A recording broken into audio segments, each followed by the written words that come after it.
Do you have some paints that are too sticky to use on your gel plate? Well, today I'm going to show you how to fix that. In this first part, you can see where I'm using an older paint. I've inherited several paints from my dear mom when she was still active as an artist before the dementia kicked in. And you could see I'm struggling right here to get this paint to spread. There was even a point where it was just a big old blob on my brayer. And even as I brayer it off, you can see it's just sticking on the paper. So I wanted to demonstrate what it looked like before the additives. So in the next part, we're going to talk about what you can do.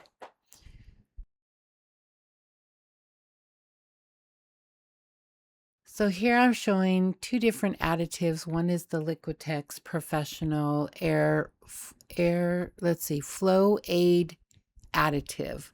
And so I have a silicone mat here on my desk, and so I can easily mix my paints right here on the desk. And so here I put a few drops of the Flow Aid additive from Liquitex Professionals, and I'm using my spatula to mix it. I add a few more drops, as you can see, just trying to get that consistency that will spread well on the little gel plate.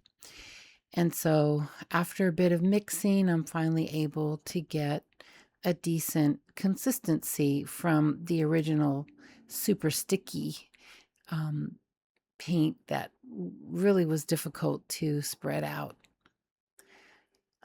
I realized I put a little too much here, so I took a little off, and now I'm ready to roll it out. So you could see how quickly and easily and smoothly it rolled out on this on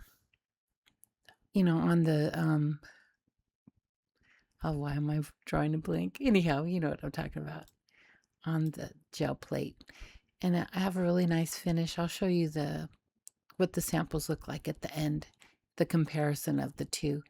So the next thing I decided to do is to use a mark making tool, a pseudo stencil, as you may call it, but essentially there are some tools that came with the Jelly Arts kit that I bought when I got this particular size of gel plate. This is a 3x5, and so this that you see me putting down is called punchinella.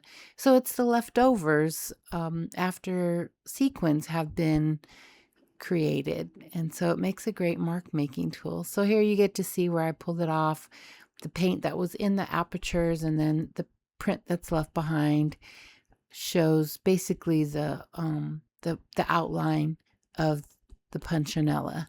So as you're going to see, I try to do this twice. You saw me struggling to try and put that lid back on. I put it down because that was too much.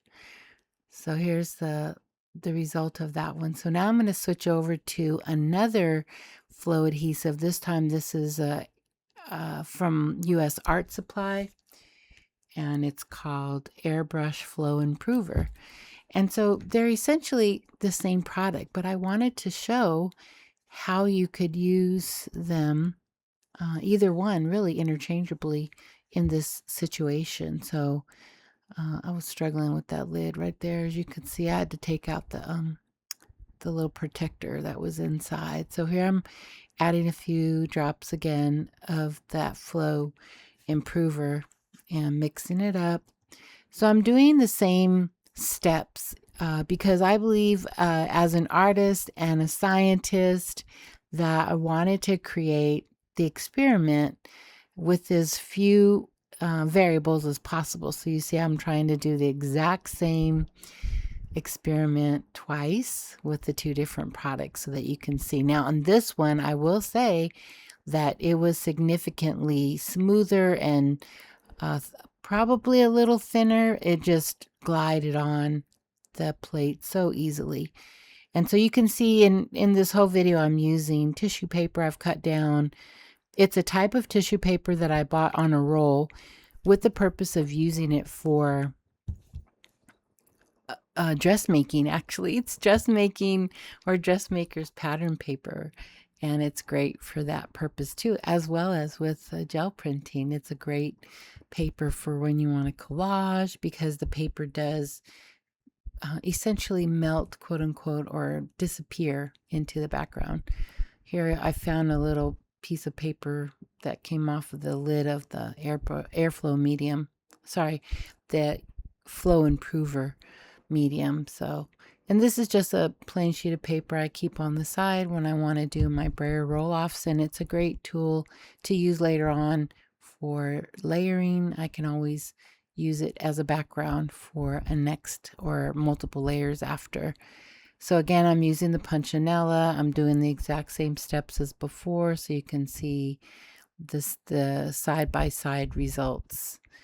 And so I get my last little print here, and then that's it for these. So now, in just a moment, you will see them side by side. So this one here in the top middle is without the flow improver, so just the paint right to the paper, and you saw how I struggled to get it on and how sticky it was and how it was drying so fast. And the one on the left is the Liquitex Professional Flow Aid additive, and the ones on the right are using the US Art Supply Airflow medium. Thanks for watching.